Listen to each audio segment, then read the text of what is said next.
This is the MP36PH-3C, known as the workhorse of MARC. But how did it get to be that way? Join me as we discover the history of this locomotive on another episode of Engines of MARC.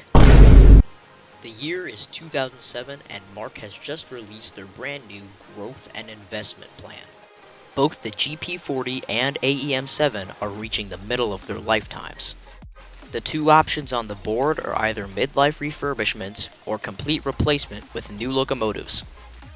And right there on page 12 it says, initiate acquisition of new environmentally friendly diesel locomotives. Not only were MARC's existing locomotives starting to show their age, but the increased ridership meant that they needed a larger and more capable fleet. Before we continue with MARC though, we need to hop on over to Metra and back in time a few years.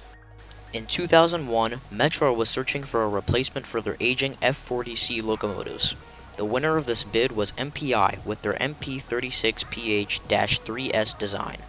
MPI was relatively new in the commuter locomotive game, having upgraded some commuter F40s in the years before. However, the MP36 was a brand new locomotive design. Caltrain in the Bay Area took note and ordered an altered design in 2002. Soon, many other American commuter rail operators were jumping on the MPI bandwagon. Let's fast forward to 2008, just after MARC released their growth and investment plan. MPI won the bid to create MARC's new environmentally friendly diesel locomotives. 26 locomotives would be built in Boise, Idaho, and delivered through 2008 and 2009. MARC's locomotives were numbered 10 through 35, with 10 being the first built in March of 2009. It was tested at Pueblo, Colorado in the same month, and acquired by MARC in 2010. So now we know how these locomotives got to MARC, but what are they actually? Let's take a look. The full name is kind of a mouthful. MP36PH-3C. What does that even mean? Well, the MP stands for motive power, the manufacturer. The 36 stands for the 3,600 horsepower that the locomotive puts out. The P stands for passenger. The H stands for head-end power equipped.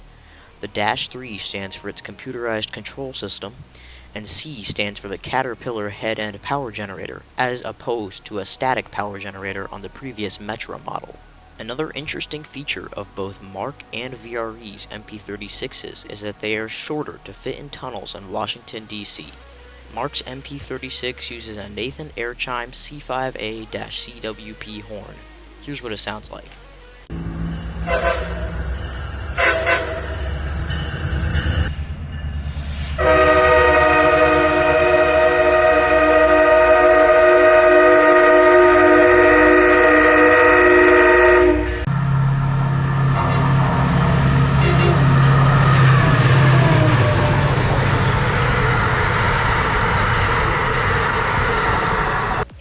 Today, you can find the MP36 on all three MARC lines, from Martinsburg, West Virginia, all the way to Perryville, Maryland, and Washington, D.C.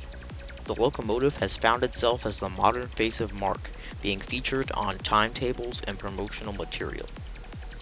Since 2018, the MP36s have been joined in service by their diesel cousins, the SC44s, which can also be found on all three MARC lines.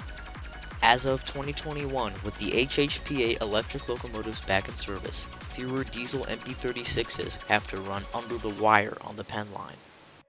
As they are fairly young and constitute an important majority of MARC's fleet, there aren't any current plans to retire these locomotives.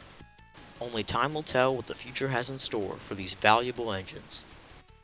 Thank you for making it to the end. Make sure to like if you learned something, and subscribe if you're new to the channel. I asked my Instagram followers to provide me with some clips for this video. Shout out to Railfanners Nation, Hershey Rail Photography, and the Beltway Railfan.